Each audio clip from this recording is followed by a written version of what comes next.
लोकसभा 2024 के चुनाव में क्या है राजनीतिक माहौल?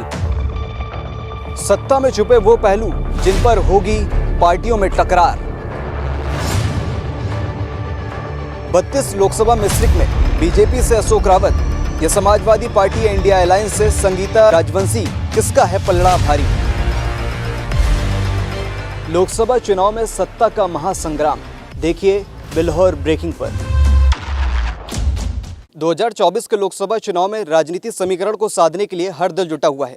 बीजेपी हर राज्य में पहले से बेहतर होने का दावा कर रही है, तो वहीं विपक्षी गठबंधन एनडीए को हर हाल में मात देने में जुटा हुआ है। हम बात करें उत्तर प्रदेश की, तो उत्तर प्रदेश में 80 सीटों का रण है और केंद्र का रास्ता भी यहीं से होकर के गुजरता है। हम इस वक्त मिश्रिक लोकसभा में मौजूद हैं। 32 मिश्रिक लोकसभा सीट की बात करें तो यहाँ से भारतीय जनता पार्टी से प्रत्याशी हैं अशोक रावत, और साथ ही इंडिया गठबंधन ने समाजवादी पार्टी से संगीता राजवंशी को प्रत्याशी मैदान में उतारा है। अब यहाँ पर देखना ये होगा कि किस प्रत्याशी में कितनी दम है। इस मुद्दे पर आज बात करेंगे, लोकसभा चुनाव को लेकर चर्चा करेंगे। इस चर्चा को आगे बढ़ाने से पहले हम अपने मेहमानों से आपको रूबरू करा देते हैं। हमारे साथ भारतीय जनता पार्टी से अंशुल वाजपेयी हैं, मीडिया प्रभारी हैं। हमारे साथ आम आदमी पार्टी से आजाद शत्रु हैं, वरिष्ठ जिला उपाध्यक्ष हैं। हमारे साथ वर्णाराज कठेरिया जी हैं, ये बिल्हौर से अध्यक्ष पद की प्रत्याशी रह चुकी हैं। और साथ ही हमारे पास समाजवादी पार्टी से विनय यादव जी हैं, विधानसभा अध्यक्ष हैं। चर्चा की शुरुआत करें हम तो भारतीय जनता पार्टी 400 पार का लक्ष्य लेकर के मैदान में उतरी हुई है। अंशुल जी, सवाल आपसे है, 400 पार का लक्ष्य इंडिया गठबंधन बना ही इसलिए है ताकि बीजेपी को परास्त किया जा सके जी। तो 400 पार का जो लक्ष्य है, कैसे 400 पार? देखिए, सबसे पहले तो इंडिया गठबंधन बना, ठीक है, तो उसी से इनका डर समझ में आ रहा है। दूसरी चीज़, जो भारतीय जनता पार्टी की विचारधारा है, तो हमारी विचारधारा ऐसी है कि हम लोग सबका साथ और सबके विकास पर काम करने वाली पार्टी है। भारतीय जनता पार्टी में कोई भी कार्यकर्ता ना तो मोदी के लिए कार्य करता है, ना योगी के लिए कार्य करता है, क्योंकि भारतीय जनता पार्टी का प्रत्येक कार्यकर्ता अपने आप में मोदी जी और योगी जी की तरीके से कार्य करता है। भारत माता का जो यहाँ पर जो भी भाजपा का कार्यकर्ता है, वो भारतीय जनता पार्टी को अपनी माँ समझता है, भारत माता को अपनी माँ समझता है, और अपनी माँ के स्वाभिमान के लिए वो हमेशा तत्पर रहता है, उसके कार्य करने के तत्पर रहता है। भारतीय जनता पार्टी ने अपनी जो हमारा प्राचीन इतिहास रहा है, तो उस इतिहास से प्रेरणा लेकर भारत माता को परम वैभव पर पहुँचाने के लिए संकल्प लिया है।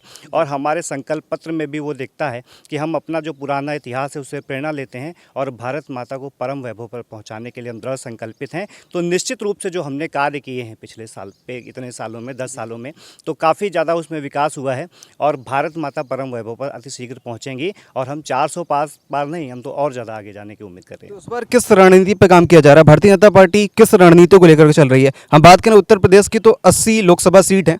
80 में से 80 लोकसभा सीट हासिल करने के लिए बीजेपी लगी हुई है।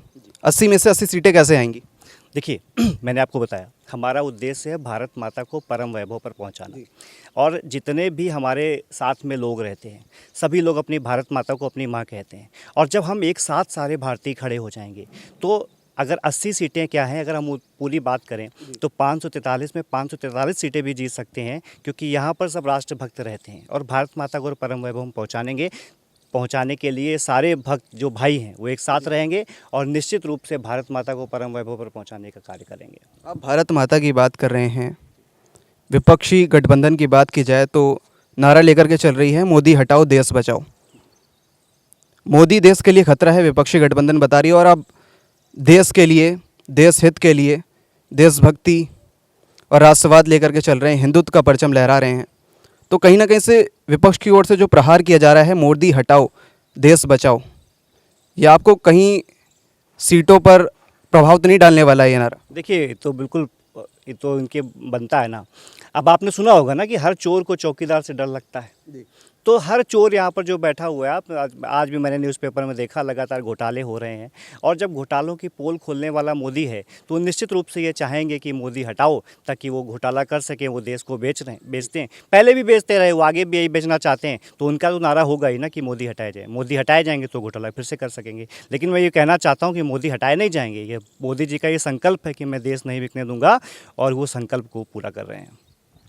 तो आइए विपक्ष से भी बात कर लेते हैं। और हाल ही में कहा गया है, अभी अंशुल जी ने कहा है कि जो मोदी जी हैं, जो भारतीय जनता पार्टी है, वो देश हित की पार्टी है। लेकिन जो पूरा विपक्ष है वो नारा लेके चल रहा है कि मोदी हटाओ देश बचाओ। तो देश को मोदी से कैसे खतरा है? देखिए, ये बीजेपी वाले जो हैं ये खुद ही भुलावे में हैं।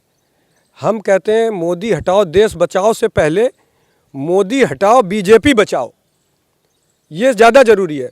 देश हमारा जो है, अंग्रेज इतने साल यहाँ पे शासन कर गए, वो हमारे देश में कुछ नहीं कर पाए, तो ये मोदी जी क्या कर पाएंगे? देश तो रहेगा, देश बचेगा, देश में नहीं होगा कुछ, लेकिन भाजपा जरूर ख़त्म हो जाएगी।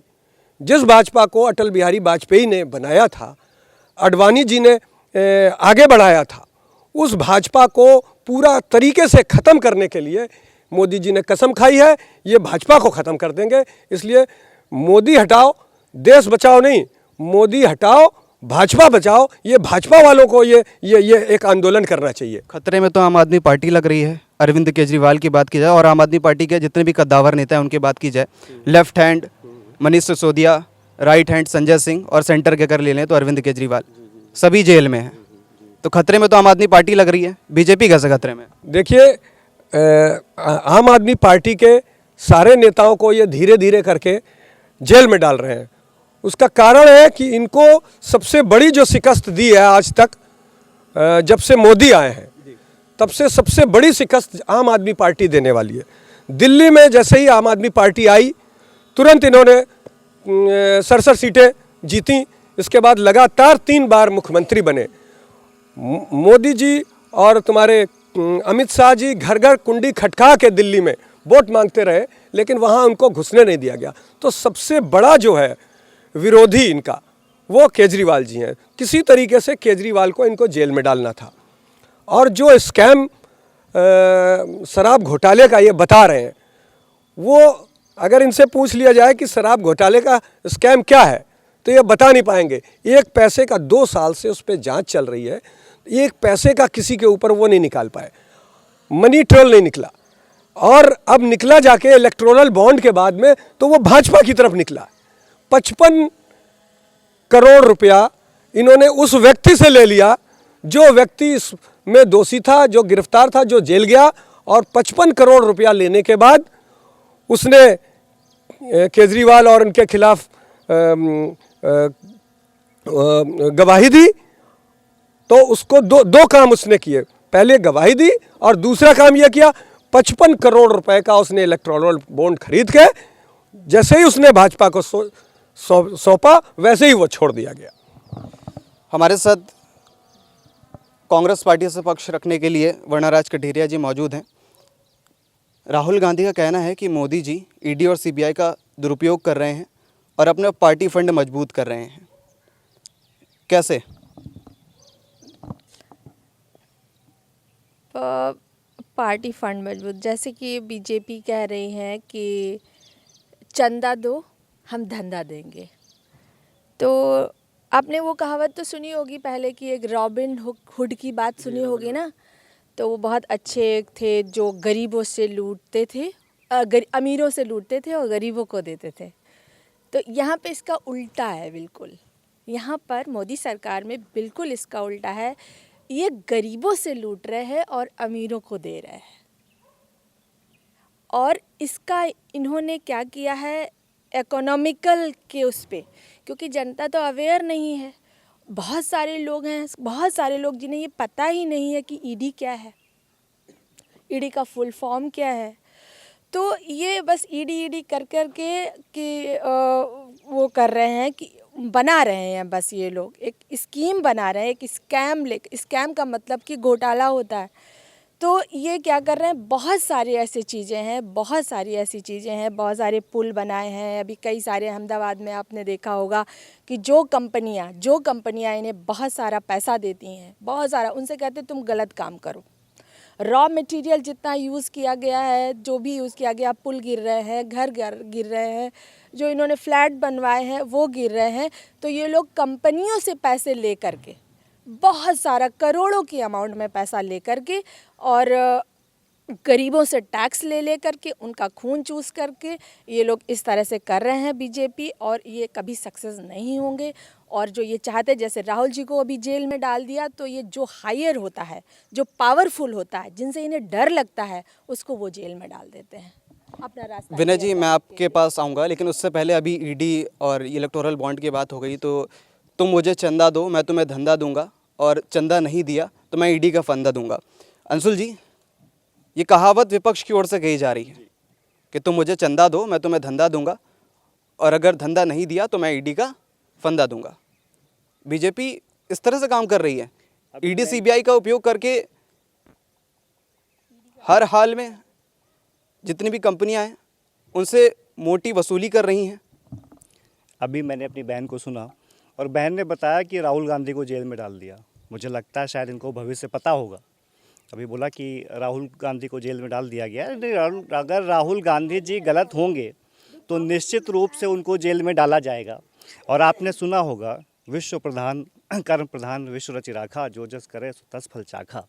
तो यदि आप गलत करेंगे तो निश्चित रूप से आप जेल जाएंगे, और इसीलिए आप मोदी जी से डर रहे हैं। अभी मेरे भाई साहब ने बताया, चलो भाजपा से काफ़ी खुश हैं, अटल बिहारी वाजपेयी जी से इम्प्रेस भी दिखे। और बहन ने बताया कि वो अमीरों से गरीबों से लेते हैं और अमीरों को देते हैं। 80 करोड़ जनता को राशन दिया जा रहा है, तो क्या ये जो राशन पा रहे, क्या वो अमीर लोग हैं? तो निश्चित रूप से भारतीय जनता पार्टी गरीबों के लिए कार्य कर रही है। अब बात रही ईडी और सीबीआई की, तो देखिए 2017 से पहले आप लोगों को सभी को पता होगा कि 2017 से पहले चंदा जो है वो इलेक्टोरल बॉन्ड के माध्यम से नहीं लिया जाता था। भारतीय जनता पार्टी जब सत्ता में आई तो भारतीय जनता पार्टी ने कहा कि मैं देश को ट्रांसपेरेंसी दूंगा, और जो चीज़ें हैं जनता तक दिखनी चाहिए। और 2017 में सबसे पहले अरुण जेटली जी धन विधेयक के माध्यम से ये एक विधेयक पास किया। और विधेयक में क्या था कि अगर 2000 चंदा लाएंगे, 2000 तक लाएंगे तो आप ऑफलाइन किसी भी पार्टी को दे सकते हैं, लेकिन 2000 से ज़्यादा अगर चंदा होगा तो आपको एक इलेक्ट्रॉनिक माध्यम से देना होगा, जिसको हम लोग इलेक्टोरल बॉन्ड कहते हैं। तो 2017 से पहले जब तक वो इलेक्ट्रॉनिक मीडियम से नहीं था, तो तब तक तो कांग्रेस सरकार नंबर 1 थी चंदा लेने में। आज भी कैश ले रही है। आज भी मैंने न्यूज़पेपर में पढ़ा हुआ है 628 करोड़ रुपए का चंदा कैश में लिया गया है। तो जब 2017 के पहले जब तक इलेक्ट्रॉनिक बॉन्ड नहीं था तब तक आप नंबर 1 थे। आज जब इलेक्ट्रॉनिक बॉन्ड आ गया तो आपका चंदा नहीं दिखाई दे रहा है। तो अगर आप इस प्रकार से देश को फंसाना चाहते हैं तो देश की रक्षा चौकीदार कर रहा है, और वो बोल रहा है कि वो देश को नहीं बिकने देगा। ऐसी ट्रांसपेरेंसी, जैसे मोदी सरकार को पता है किस कंपनी ने किस पार्टी को कितनी फंडिंग दी है, लेकिन विपक्ष को नहीं पता है।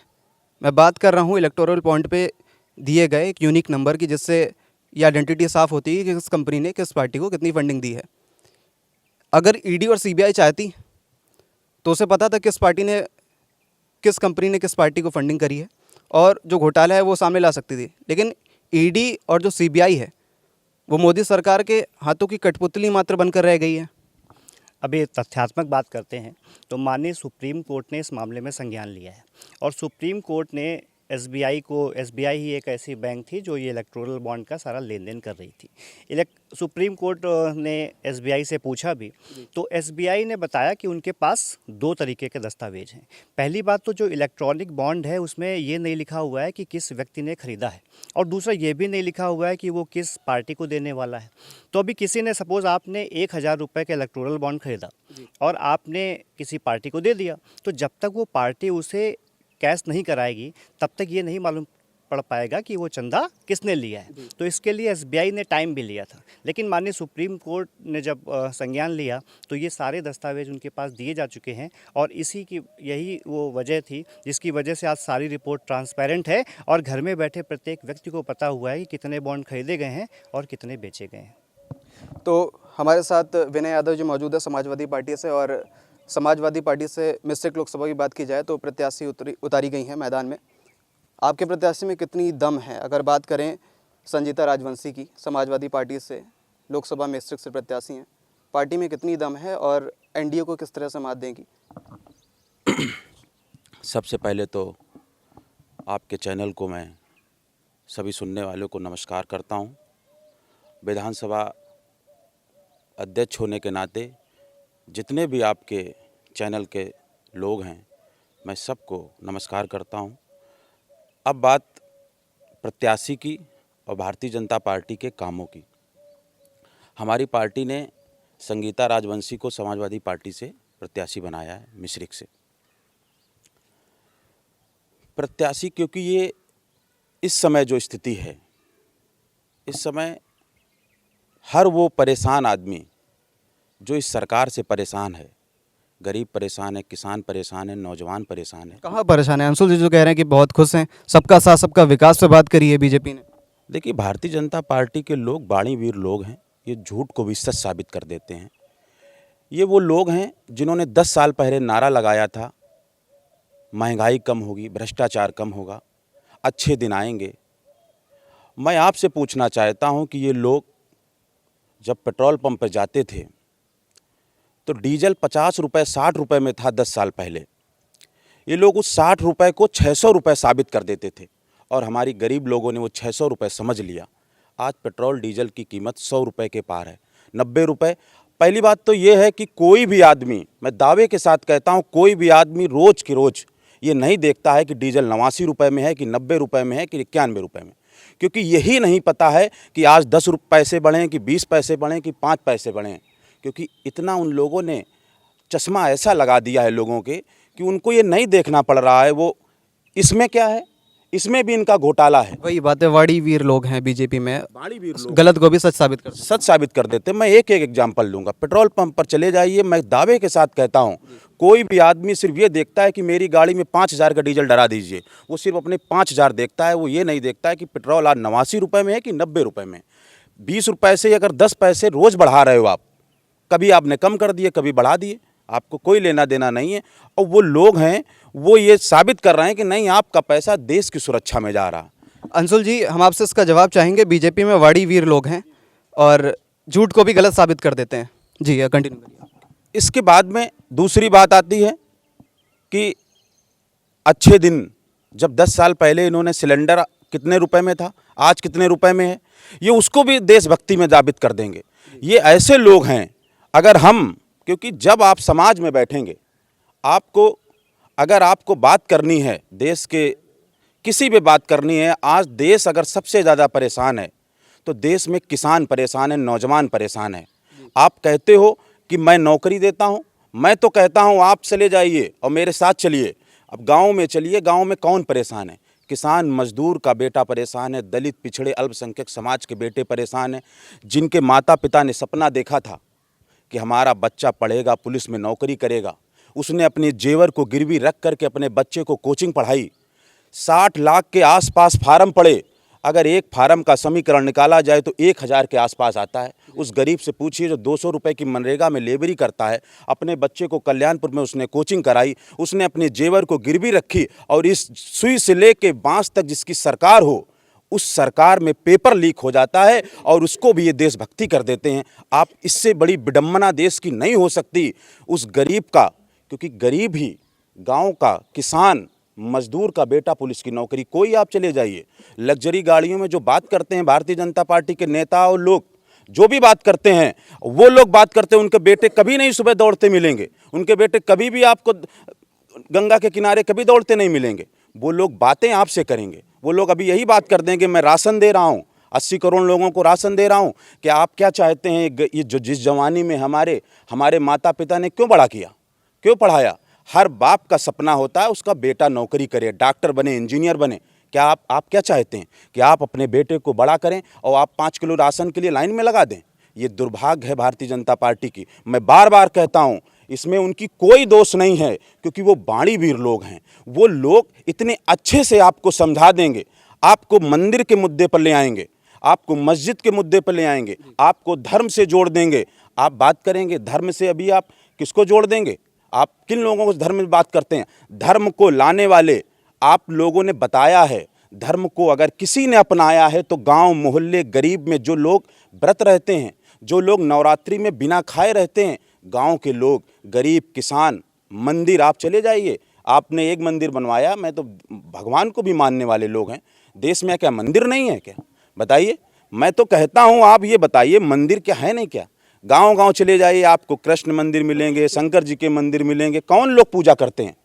पूजा करना और धर्म से जोड़ना, ये तभी आपको आगे लाएंगे जब वो आपके आने वाली पीढ़ी को क्योंकि नौजवान, गरीब, किसान इस भारतीय जनता पार्टी की सरकार से, क्योंकि किसी भी, आप इलेक्ट्रॉन बॉन्ड की बात करें, कोई भी बात करें, सब इनका मुद्दा केवल चुनाव का मुद्दा है।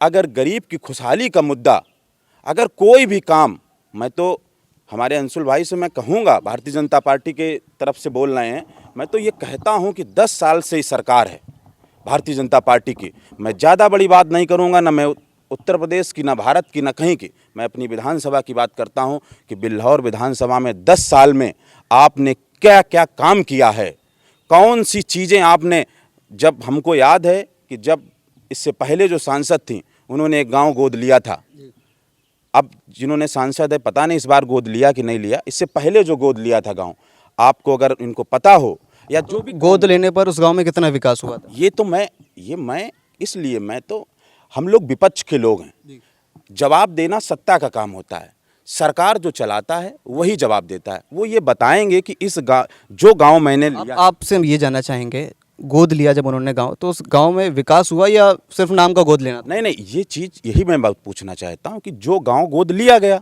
ये भारतीय जनता पार्टी बताएगी कि ये गांव मैंने गोद लिए, क्या काम हुए हैं ये बता देंगे। इसके अलावा बिल्हौर की जो सुविधाएं थी, नहीं, आप बताएंगे तो ज़्यादा बेहतर रहेगा, क्योंकि आप कह रहे हैं भारतीय जनता पार्टी गलत को भी सच साबित कर देती है, तो गलत भी सच साबित कर देगी। आप बता दीजिए ना साफ साफ कि गांव गोद लेने के बाद कितना विकास हुआ भी या नहीं हुआ? अच्छा एक बात बताइए, गांव में आपको गांव की सुविधाएं क्या होती हैं? रोड, नाली और खड़ंजा, आवास, शौचालय, यही आदमी की मूलभूत सुविधाएं हैं।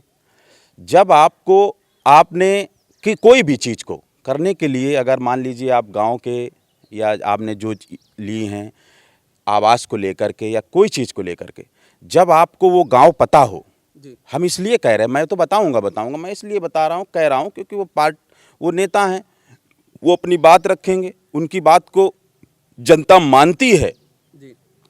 हम ये नहीं कह रहे हमारी बात को लोग झूठ कहेंगे, उनकी बात वो जो भी कहेंगे, ये मैं फिर कहता हूँ, वो लोग जो भी कहेंगे वही बात जनता मानती है। इसलिए मैं उनसे पूछता हूँ कि वो कौन सा गाँव है, उसमें कौन कौन सा इन्होंने काम किया है।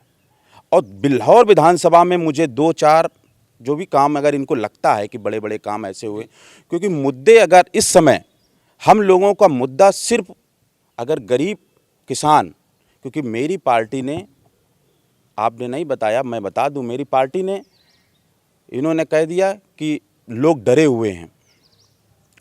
आप चले जाए, अगर जो डरता है, आप सोच सकते हैं, कल्पना कर सकते हैं, डरने वाला इंसान कौन होता है? जो आदमी 50,000 वोट से हारा हुआ हो विधायक, उसको हारे हुए आदमी को 50,000 से जिसने जनता से नकार दिया, उस आदमी को आप एमएलसी बना के कैबिनेट मंत्री बनाते हो।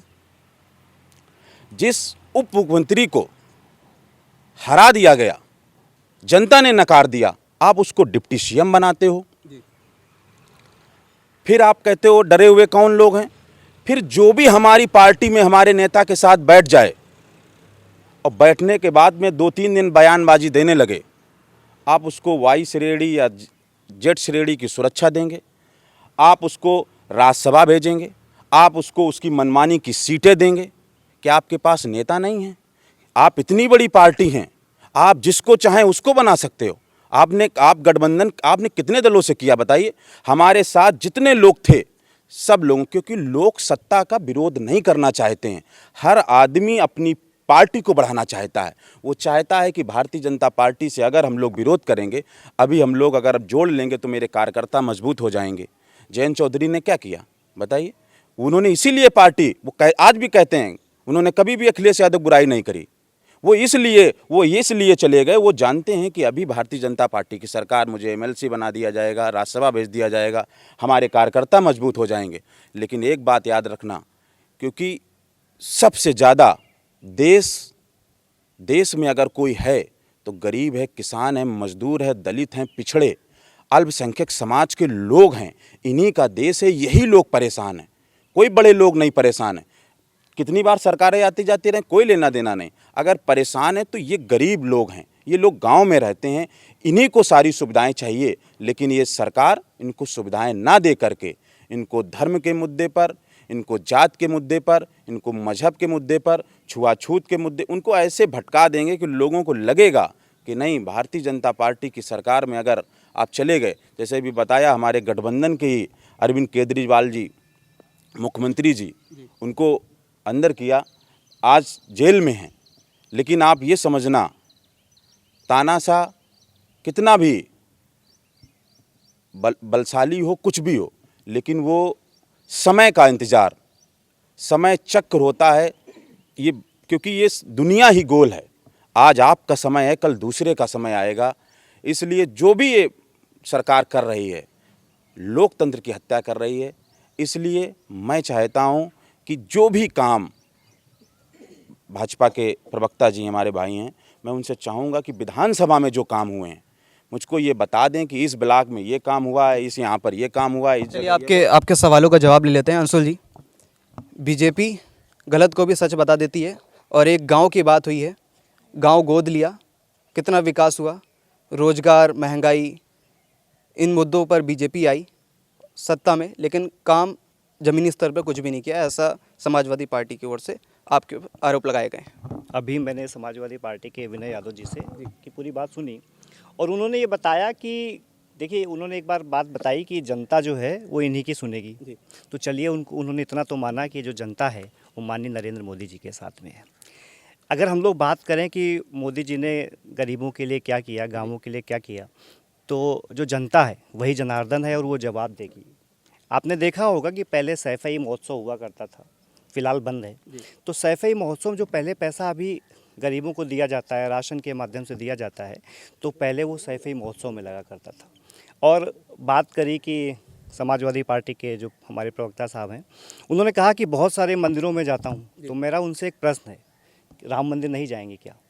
ना आपकी पार्टी के जो राष्ट्रीय अध्यक्ष हैं वो भी नहीं गए, और आप भी राम मंदिर जाने से क्यों कतराते हैं? हमारी आस्था प्रभु राम में है, हमारी आस्था प्रभु कृष्ण में है, काशी विश्वनाथ में है, लेकिन आपको ऐसी भगवान राम से क्या एलर्जी है?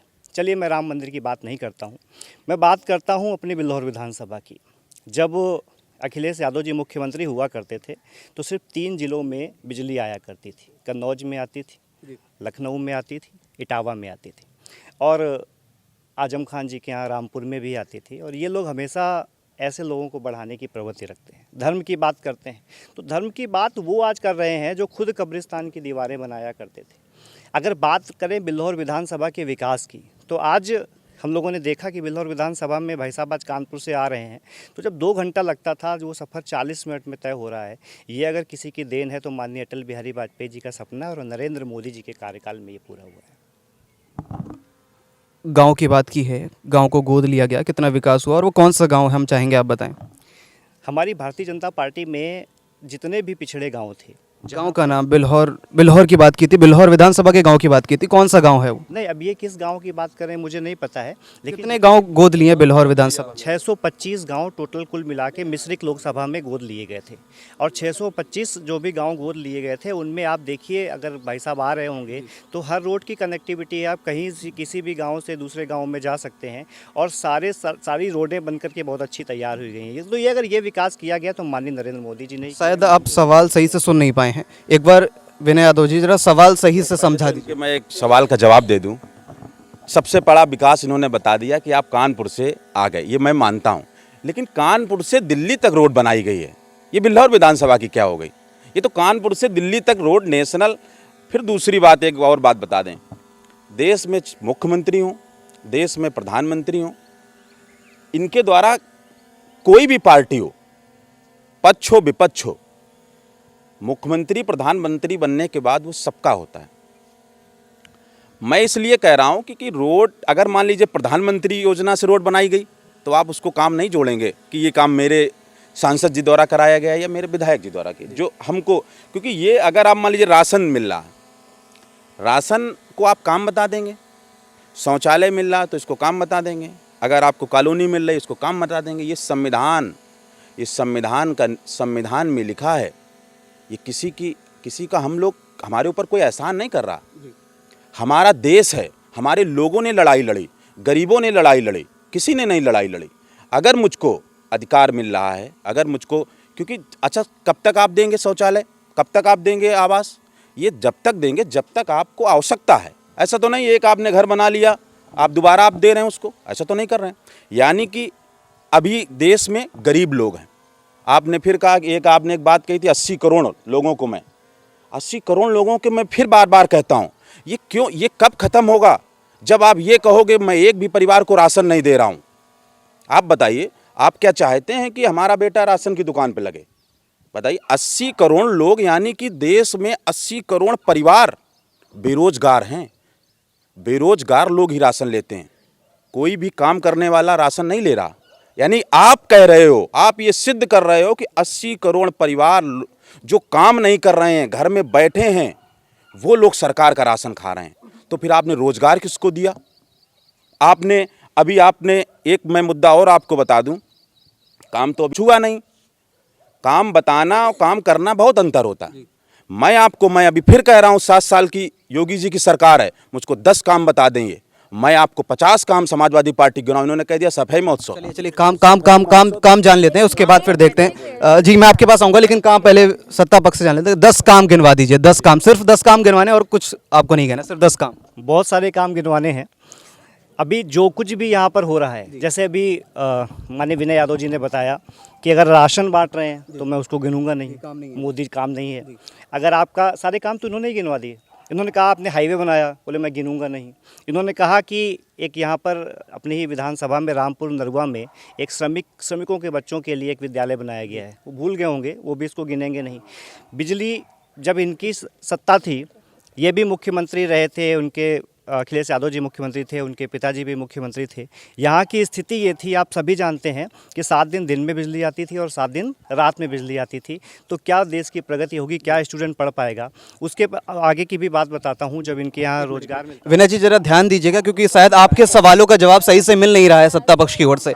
जी तो बेरोजगारी की बात करते हैं, तो जब इनके यहाँ रोजगार दिया जाता था, तो इनके जो चाचा श्री शिवपाल यादव जी थे, चुन करके यादवों की, आपने देखा होगा जो पीसीएस की एक लिस्ट आई थी, तो उसमें सारे क्रमबद्ध यादव थे। मैं जानना चाहता हूँ यहाँ पर ऐसे क्या जो भी नौकरियाँ मिलती हैं वो सैफई के यादों के लिए आरक्षित रहती? जातिवाद तो ये सभी जानते हैं, घर घर में पता है। यहाँ पर जो भी नौकरियाँ मिलती थी वो यादवों को नौकरी मिलती थी, और चुन करके वो पीसीएस भर्ती हो, उनसे पैसा लिया जाता था और उनको नौकरियां दिया जाता था। आज की तारीख में वो चीज़ें बंद हो रही हैं, तो निश्चित रूप से हमारे भाई को कष्ट होगा। जी अब आप बताइए। देखिए, अब अभी जो है, मैंने जो ये यहाँ बातचीत हुई, इससे मैंने 2 निर्णय निकाले हैं कि मामला 2 बातों पे चल रहा है। पहली बात तो इलेक्टोरल बॉन्ड का था, जो इन्होंने बताया कि पहले कांग्रेस जो है इलेक्टोरल बॉन्ड जो है चुपके से ले लेती थी, अब हमने उसको डिजिटाइजेशन कर दिया। दूसरी बात जो निकल के आई वो ये आई कि विकास की, बिल्हौर में मतलब क्या विकास हुआ, जो हमारे विनय जी ने कहा। तो ये 2 मुद्दे, 2 पर बातचीत होनी है। तो जो पहली, जो अभी दूसरी करंट बात इन्होंने बताई कि बिल्हौर में क्या विकास हुआ, तो मैं बिल्हौर के लिए ये बता देना चाहता हूँ कि आज तक का रिकॉर्ड है कि बिल्हौर में जो भी प्रतिनिधि आया है, आज तक उसने कोई भी कार्य नहीं किया। सबसे पहले श्याम बिहारी मिश्रा जी हमारे यहाँ पे सांसद हुआ करते थे। वो आते थे, भैया चाचा जी कहते थे, अपना वो धीरे से काम चला के वोट लेके चले जाते थे। यहाँ पे उनके बहुत सी चीज़ें यहाँ पर आई, उनके ढुलमुल रवैया के कारण वो सब दूसरी जगह चली गई। वोट आपसे लेकर के चले जाते थे? घाटमपुर चली गई, वोट आपसे लेकर के चले जाते? वोट लेके चले जाते थे। बीजेपी वोट आपसे लेकर के चली जाती? भाई जनता से ले जाती तभी तो बनते थे, जनता से वोट लेती थी तभी वो बनते थे, है ना। तो वो चले जाते थे। यहाँ पर एक टेक्निकल इंस्टीट्यूट था, वो टेक्निकल इंस्टीट्यूट घाटमपुर और बिल्हौर में एक साथ आया, ITI जिसको कहते हैं। ITI जब घाटमपुर में आई, वहाँ के जो जनप्रतिनिधि थे उन्होंने बहुत अच्छे से उसको बनाना शुरू कर दिया, फटाक से उनको ज़मीन मिल गई, उनकी बिल्डिंग बन गई। और यहाँ पे क्या है, प्राइवेट बिल्डिंग पे एक धान मिल पड़ी हुई थी, उसी में चल रही थी, किसी को नहीं, जनता के जो प्रतिनिधि थे उनको कोई परवाह नहीं थी। तो जब केंद्र सरकार ने देखा कि ये तो बिल्कुल हाल बेहाल कर दिया यूपी का, तो उन्होंने क्या किया, उन्होंने सारे जितने भी ITI थे उनको सब SCVT, उनकी मान्यता रद्द कर दी। इन्होंने अपनी SCVT की मान्यता दे दी और बिल्हौर की ITI को घाटमपुर से जोड़ दिया।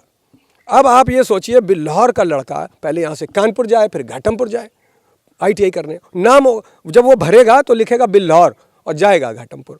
तो कुछ यहाँ के जनता लोग थे, वो श्याम बिहारी मिश्रा जी के पास दौड़े, उनसे कहा, तो उन्होंने फिर जब उनके ऊपर बहुत दबाव पड़ा तो वो वापस फिर ऑर्डर वो कैंसिल हुआ और फिर वो वहीं पे बन गई।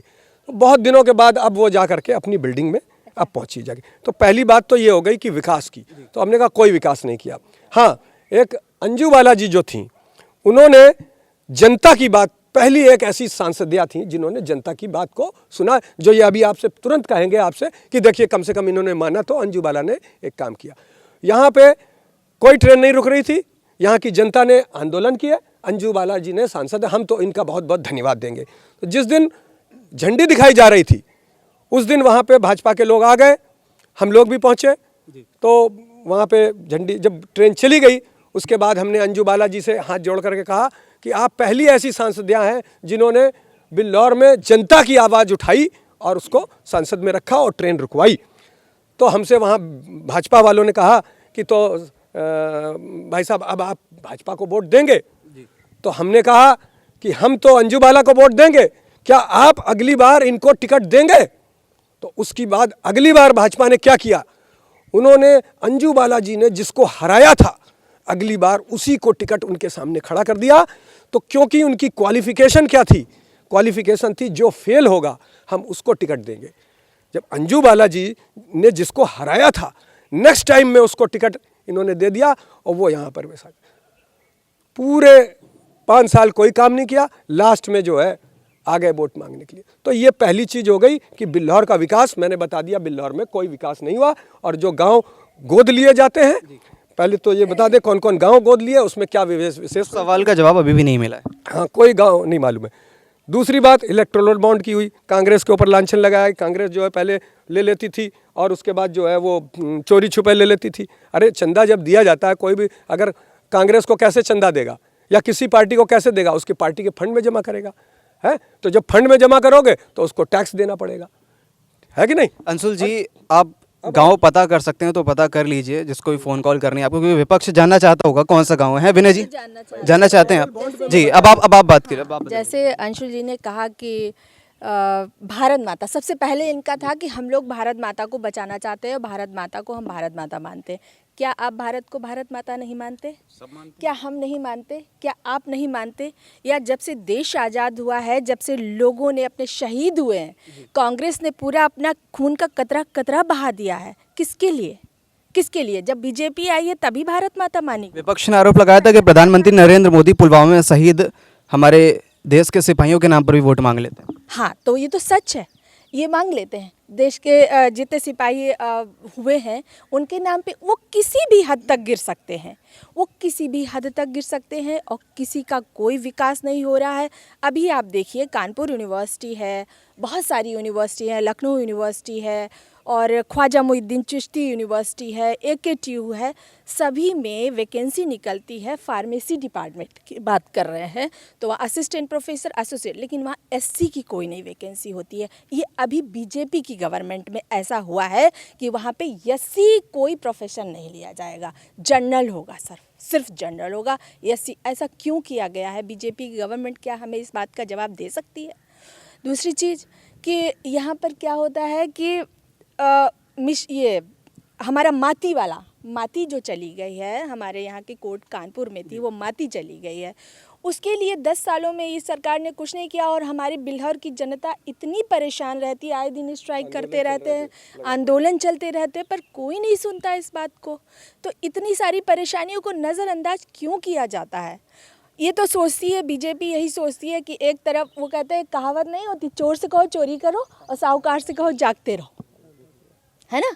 तो इस तरह की इनकी बीजेपी की टेंडेंसी है कि एक तरफ बेचारे, जैसे लिकर स्कैम की बात करें अगर हम, तो यहाँ पर एक तरफ तो कितने % जनता मर रही है शराब पी करके, और उसी से पैसे एक तरफ लेके अपलिफ्ट कर रहे हैं और एक तरफ जनता को बिल्कुल मार रहे हैं शराब की। इसमें हमें बहुत इकोनॉमिकल फ़ायदा होता है, तो ये हम ऐसा कैसे कर सकते हैं? तो ये जनता को सोचना चाहिए कि इस तरह का हमें बेनिफिट क्यों चाहिए हमें इस तरह का बेनिफिट कि हम लाइसेंस को प्राइवेटाइजेशन में कर दो और आप इलेक्टोरल बॉन्ड की जो कंपनियां हैं, जो गवर्नमेंट है, उन्हें भी प्राइवेटाइजेशन में कर दो और सबसे हम कह दें कि हमें इतना वो दे दो, पैसा दे दो। और हम तुम चाहे कितना भी घपला करो। जैसे अभी नमामि गंगे का हुआ था कि किसको 1 करोड़ का प्रोजेक्ट दिया गया, कितने करोड़ का हमें एग्जैक्ट डेटा नहीं पता है, लेकिन कितनी गंगा साफ़ हुई है बताओ, आप बताओ कितनी गंगा साफ़ हुई। हमारे अंशुल भाई बताए कि कितने % गंगा साफ़ हुई, 10% भी गंगा साफ़ नहीं हुई है। राम की बात करें, राम तो राम रोम रोम में बसते हैं, तो ऐसा तो ज़रूरी नहीं कि हम मंदिर जाकर के ही ये दिखावा कर सकें कि हम मंदिर आए हैं तो ही राम को मानते हैं, ऐसा तो नहीं होता है। एक नारा याद आ रहा है राम के नाम से, जो राम को लाए थे हम उनको लाएंगे। तो राम गए कहाँ थे ये बताइए हमें आप अंशुल से कहिए कि राम गए कहाँ थे। भैया जो आया है इस दुनिया में, ये साइंस का भी नियम है कि आत्मा कभी मरती नहीं है, या कुछ भी कह लो कि ईश्वर कभी मरता नहीं है, ऊर्जा कभी मरती नहीं है। ऊर्जा है ये कभी नहीं मरती, ये सिर्फ ट्रांसफ़र होती है, एक जगह से दूसरी जगह ट्रांसफ़र होती है। तो फिर राम तो कभी मरे ही नहीं थे, या उनका वो जो क्या बोलते हैं उनका जो प्राण प्रतिष्ठा करी गई। तो ये सब क्या है? ये सब जनता को बेवकूफ़ बनाना है और जनता को बिल्कुल वो कहते हैं कंजर्वेटिव, और इसको बिल्कुल अंधभक्त बनाना है। जनता बेचारी परेशान है, वो बनी हुई है, वो अपनी आँखों में पट्टी बांध के समझ ही नहीं पा रही है, बीजेपी के घोटालों को नहीं समझ पा रही है। एक तरफ लिकर स्कैम चला रहे बुरी तरह से, एक तरफ शराब के इतने भयंकर तरीके से दुकानें अनएथिकल तरीके से खोल दी गई हैं कि उनका लाइसेंस भी नहीं है, कुछ भी नहीं है। भैया हमें इतना टैक्स दो और तुम अपने अंधाधुंध कुछ भी शराब बेचो, कितनी भी अमाउंट में बेचो, और हमें कोई लेना देना नहीं, हमें फिर सिर्फ पैसा चाहिए। और तो इस तरह से ये लोग टैक्स जो देना नहीं चाहते हैं, तो टैक्स की चोरी करके वो उनको उनके झोले भर रहे हैं और गरीबों को गरीब ही रहने दे रहे हैं। गरीबी को कतई उन्मूलन नहीं हो रहा है, कतई नहीं कर रहे हैं। हम चाहते हैं कि जैसे कि भैया ने कहा कि 80 करोड़ जनता बेरोजगार है। अब सोचिए 80 करोड़ जनता को, एक मूवी हमने देखी अमरीश पुरी की तो वो कह रहे हैं कि गरीब जनता बेचारी, उसको इतना अच्छा खाना खिला रहे, इतना अच्छा खाना खिला रहे हैं, और कह रहे हैं कि अब उनका जो सर्वेंट है वो कह रहा है इतना, अब इन लोगों का पेट भर गया, अब इनके अंगूठे लगवा लूँ। कह नहीं, अभी उन्हें खाने दो और उन्हें हराम की आदत पड़ने दो। तो इस तरह की ये हमारी जो जनता, ये बीजेपी है, इस तरह की नीतियों को अपना रही है। अगर ये एक घर में एक नौकरी दे दे तो इनका राशन भी बच जाएगा। तो ये दिखाते हैं कि हम इन्हें राशन दे रहे हैं, हम इन्हें घर दे रहे हैं, हम इन्हें शौचालय दे रहे हैं, रोजगार क्यों नहीं देते? क्यों गुलाम बनाए हुए हैं? युवा पीढ़ियों को सब पढ़ लिख के इतना हाईली एजुकेशन लेके के PhD करके डिग्री कर करके घूम रहे हैं, उन्हें नौकरी क्यों नहीं दे रहे? अभी भैया ने कहा कि ये यहाँ पे 40 मिनट में सफ़र हो जाता। अब इसका एक ड्रॉबैक ये भी तो देखो, जब 40 मिनट का सफ़र करते हैं उसका टैक्स कितना भयानक लेते हैं। इतना तो यहाँ से हम लोग लखनऊ से आते हैं, इतना तो ये एक्सप्रेस वे का टैक्स नहीं है जितना यहाँ से कानपुर जाने में कार का टैक्स है। तो ये इसको कौन देगा बताओ? तो इससे अच्छा तो बेचारी गरीब जनता अपनी सर्विस रोड पे ही जाना, GT रोड बना है। विनय जी, जल्दी जो सवाल हैं सत्ता पक्ष से वो आप बता दीजिए। रोजगार हो गया, और बिल्हौर की अगर बात की जाए, लोकसभा मिश्रिक की बात की जाए, तो कोई विकास नहीं हुआ, सांसद ने कोई विकास नहीं किया। और जो सवाल हैं आपके सत्ता पक्ष से वो मैंने पहले तो जो मैंने बात पूछी थी वो तो कोई जवाब नहीं मिला। मैंने ये पूछा था कि गोद कौन सा गाँव लिया, गाँव गोद कौन सा लिया गया है। इसके बाद में 10 काम पूछे गए थे, वो भी काम नहीं बता पाए। अब दूसरी एक इन्होंने बात कही थी भाई ने कि सैफई महोत्सव किसके पैसे से होता था, उससे अब राशन बांटा जा रहा। अब इसका आप ये निकलवा लीजिए, क्या कोई सरकारी पैसे से सैफई महोत्सव कराकर वो बाहर बैठे होते? आप सोच सकते हैं, कल्पना कर सकते हैं, कोई भी सरकारी नीति की अगर उन्होंने कोई चीज़ करा होता तो क्या बाहर होते इस समय? इनके पास इतनी ED CBI सब है सरकार में। अगर इन्होंने, क्योंकि वहाँ सैफई, वहाँ पर उनकी संस्था है, ट्रस्ट है, वहाँ उनके लोग हैं। अब वहाँ पर एक उसी ट्रस्ट से एक मंदिर बनाया जा रहा है शंकर जी का, आप उसकी कल्पना नहीं कर रहे हैं। कहाँ से पत्थर आ रहे हैं, कहाँ से मूर्तियाँ आ रही, कितना भव्य मंदिर बनेगा, वो भी सैफई बनाया जा रहा, वही सैफई ट्रस्ट से बनाया जा रहा, किसी के ये नहीं कि सरकार नीति से बनाया जा रहा। उस पर नहीं चर्चा होगी। अब बात आती है कि काम तो कोई नहीं बता पाए, काम बता भी नहीं पाएंगे, कोई भी नहीं बता पाएगा। कहीं पर भी आप डिबेट कर लेना, कोई काम नहीं बता पाएंगे। क्यों नहीं बता पाएंगे? उसके मुद्दे हैं। क्योंकि वो लोग सिर्फ, जैसे इन्होंने एक बात बताई कि जब सरकार थी तो ये लोग यादवों को भरते थे, बस यही बात इनके काम है, इसी बात से ये लोग सरकार में हैं, कोई दूसरा काम नहीं। गांव में जाके सिर्फ यही बताते हैं। मैं तो ये कहता हूँ आप यादव को हटा दीजिए, पिछड़े समाज में बहुत सी जातियाँ आती हैं, दलित समाज में बहुत सी जातियाँ आती हैं। क्या आप कभी सोच सकते हैं, आप कल्पना, एक एग्जाम्पल मैं फिर ले रहा हूँ बार बार से, आपको अगर लगता था कि यादव ने ज़्यादा यादवों की भर्ती कर दी गई है, जो 60 लाख फार्म भरे गए थे, आपको अगर प्यार था गरीबों से, किसानों से, पिछड़ों से, दलितों से, अगर आपको नफरत थी यादवों से, तो सिर्फ यादवों के फार्म हटा देते। आपके पास में 45 लाख फार्म बचते, आप उनकी वैकेंसी करा लेते। बताइए, क्या आपको उन्हीं से दिक्कत थी कि नहीं यादवों ने ज़्यादा नौकरी ले ली है? मैं तो कहता हूँ आप हटवा दीजिए उनको, नाम हटवा के आप अपने, कम से कम जो लोग थाना चलाते हैं, जो कचहरी चलाते हैं, कोर्ट चलाते हैं, अगर एक एसो यादव हो जाता था तो भारतीय जनता पार्टी की सुई से लेकर नोक तक ये लोग चिल्लाते थे। मैं तो फिर कहता हूँ, कानपुर में कितने थाने हैं, कौन लोग थाने में बैठे हैं, कौन लोग कचहरी में बैठे, कौन लोग कोर्ट में बैठे हैं, ये लिस्ट दिखा दें। आप बता दीजिए कौन दरोगा आया यहाँ पर, कौन लोग हैं, कौन हल्का इंचार्ज है, कौन तहसील में है, किसने आपको वोट दिया, कौन लोग सत्ता में हैं, जनता से आपने किस बात पर वोट लिया, कोई नहीं बता पाएंगे। एक इन्होंने बात कही कि आपने रामपुर नरुआ की बात कर दी। मैं उस बात को इनको इसलिए धन्यवाद देता हूं क्योंकि इन्होंने मुझको याद दिला दी। मैं इनसे कहता हूं, मैं चैलेंज के साथ कहता हूं, भारतीय जनता पार्टी से कहता हूं कि रामपुर नरुआ मेरे घर में, मेरे आंगन में, आप मेरे घर में अगर आप कोई चीज़ बनवा दें और फिर मुझको ही दुत्कार दें, तो आप सोच सकते हो हमारे खेतों पे, हमारी ग्राम सभा की ज़मीन पर रामपुर नरुआ के लोगों के यहाँ बनाया गया विद्यालय, आप लिस्ट निकलवा लेना और आप बता देना मुझको लिस्ट निकाल के कि कितने बच्चे उस गांव के उस विद्यालय में पढ़ रहे हैं।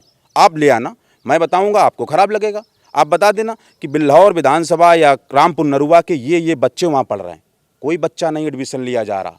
आपने ऐसे ऐसे टेस्ट, ऐसे ऐसे उसमें मानक रख दिए हैं जिसमें आपने कह दिया गरीब। जब गरीब का बच्चा उस मानक में अगर श्रम आश्रित, अगर उस बच्चे का जिसकी यहाँ झोपड़ी नहीं है, वो आपका टेस्ट कैसे निकाल पाएगा? आप सोचना, जिस माँ बाप ने अपने बच्चे को सोचता तो है मेरा बच्चा पढ़ेगा बढ़ेगा, लेकिन उसके यहाँ छप्पर नहीं है, वो कैसे अब उस बच्चे को कैसे पढ़ाएगा, कैसे उसका टेस्ट पास करेगा? कभी आपने कल्पना करी?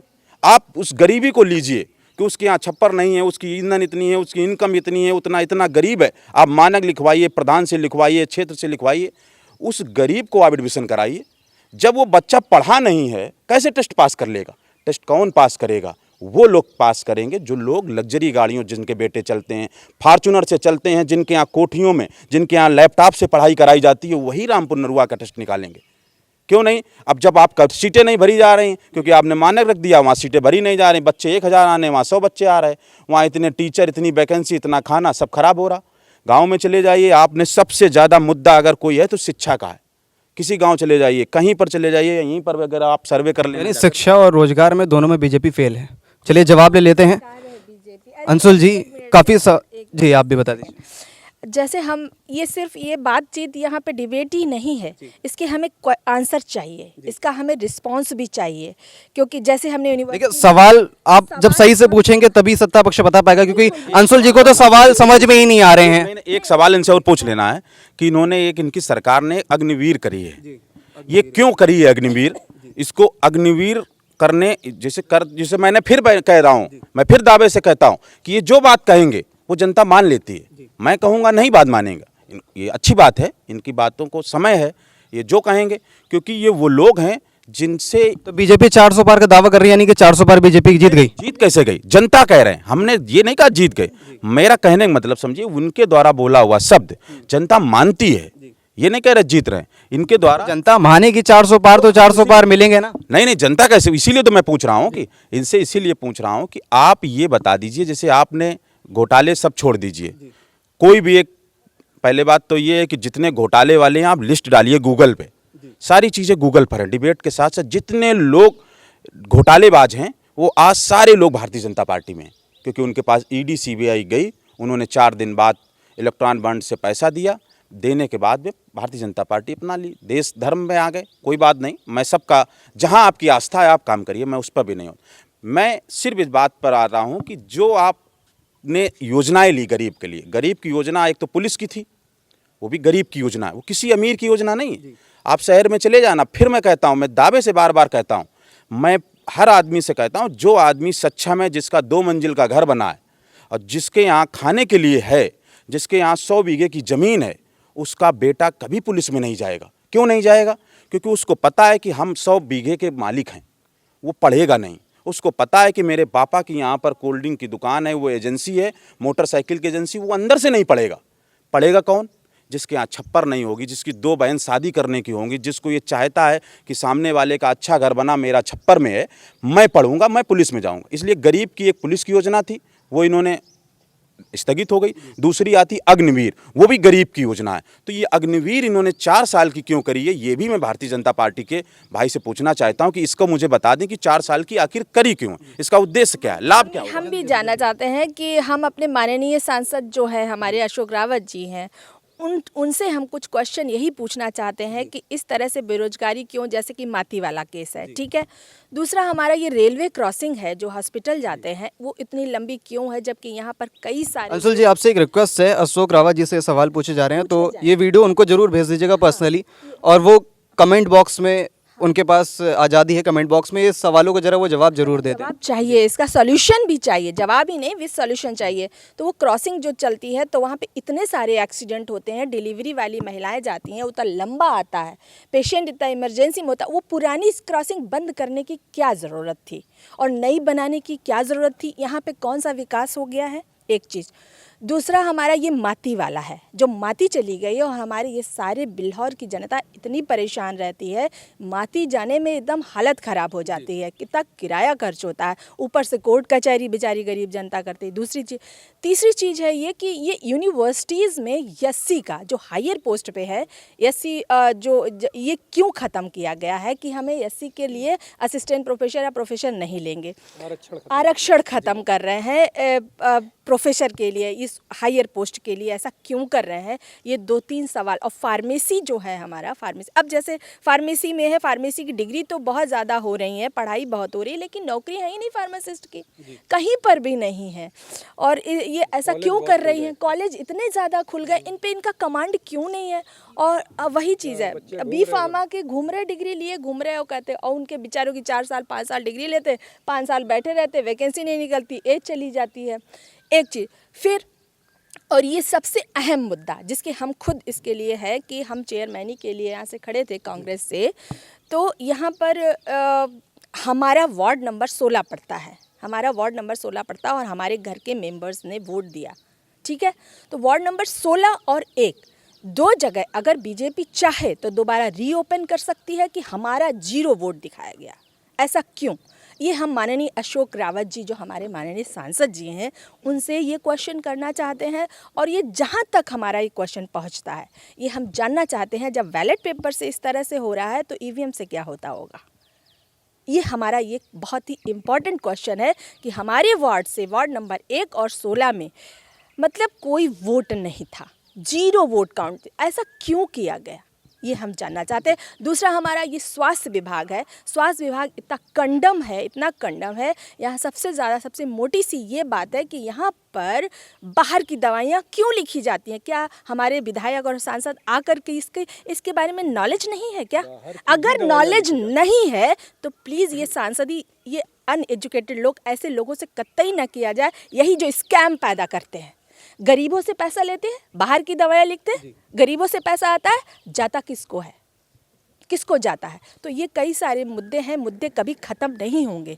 इस तरह से बीजेपी गवर्नमेंट इन सब का जवाब दे, और देना पड़ेगा, ये समझ लो। और जनता अब बहुत ज़्यादा अवेयर हो गई है, हो रही है, और देना। विपक्ष ने फिर से ईवीएम पर सवाल उठा दिया और आपने सवाल शायद से समझ लिए होंगे, तो सवालों का आप जवाब दे दीजिए जरा। विपक्ष का जवाब दे रहा हूँ।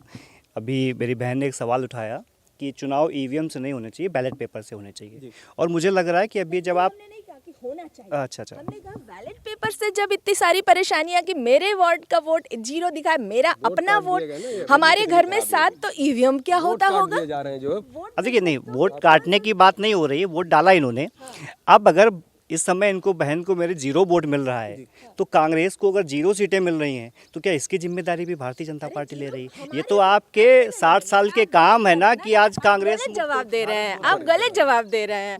हम अपना वोट दे रहे हैं हम अपना वोट दे रहे हैं, मेरी माँ वोट दे रही, मेरी बहन वोट दे, और 16 नंबर वार्ड में 0 दिखाया गया। इस चीज का क्यों? एक बार कंफर्म कर लीजिए बात कौन सी है। कंफर्म कर दीजिए, फिर से सवाल समझ में नहीं क्या करें? इनकी भाषा में कट गया, जो भी कहते हैं, लेकिन हम तो दिया, वोट डाला ना, और वोट वहाँ नहीं था, 0 था। अब उनकी भाषा में कट गया बोले या कुछ भी बोल ले, लेकिन हमारा वोट नहीं था। ऐसा क्यों? हमने वोट एक सवाल ये भी है कि बीजेपी और एनडीए के पास तो चेहरा है मोदी जी का, लेकिन इंडिया के पास क्या चेहरा है? हम बता रहे हैं ना, इंडिया के पास में मुद्दे हैं। चेहरा चेहरा, अच्छा एक बात बताइए, चेहरा जब आप जितने लोग, क्योंकि जब आप लड़ेंगे किसी से भी लड़ें, किसी से लड़ेंगे, जब आप सामने वाला एक आदमी पहले से तैयार है, हमसे ज़्यादा लोग उनकी पार्टी में एनडीए गठबंधन में हैं, हमसे ज़्यादा लोग, लेकिन जो आदमी नेतृत्व कर रहा के में 26 दल हैं और उसमें 38 दल 38 दल हैं। चेहरे की हम बात बताते हैं।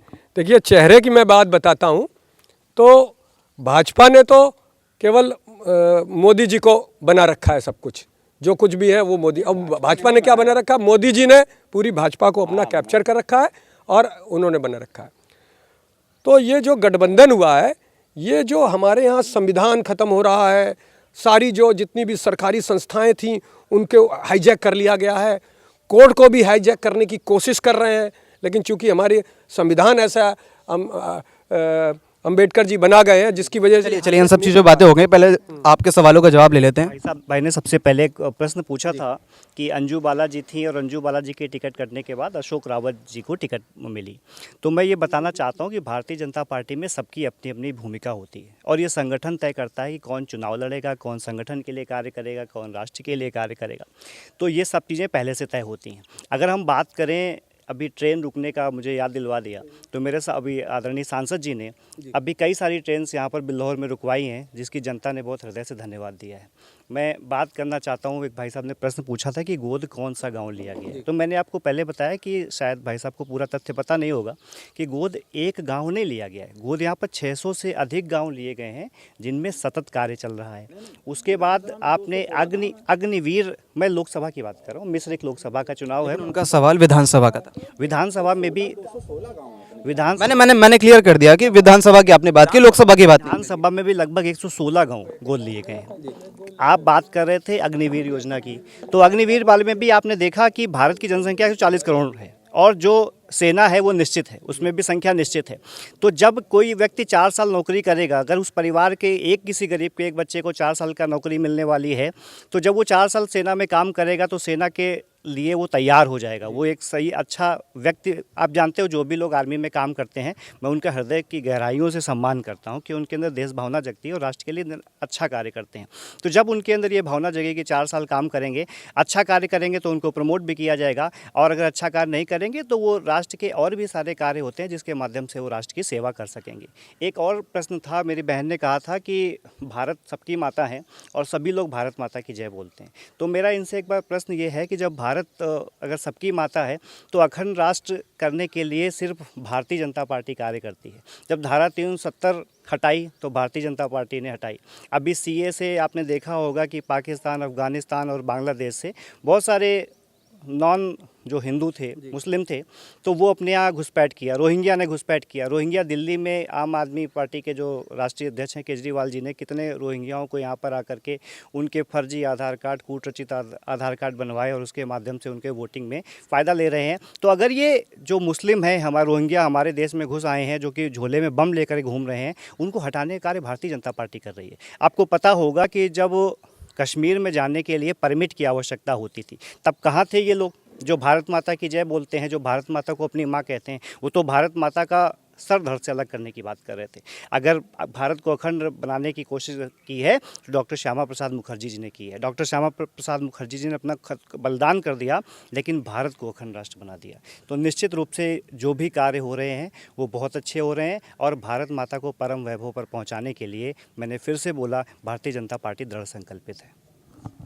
चलिए दर्शकों, मैं आशा करता हूं कि विपक्ष को उनके सवालों का जवाब मिल गया होगा, और नहीं मिला होगा तो उसके लिए नहीं मिला है, अग्निवीर पे भी नहीं मिला। चलिए, फिलहाल समय काफ़ी हो चुका है और तकरीबन ये 2 से 3 पार्ट में ये जो वीडियो है आप तक पहुंच के आएगी। लेकिन आप और इसके पार्ट से आते हैं तो कमेंट बॉक्स में हमें ज़रूर बताइएगा, और इसी तरह से सियासी जंग और ज़ुबानी जंग लोकसभा चुनाव में आपको देखने को मिलती रहेगी। आप कितना पसंद कर रहे हैं और कितने और चर्चाएं ऐसी देखना चाहते हैं हमें कमेंट बॉक्स में ज़रूर बताएं।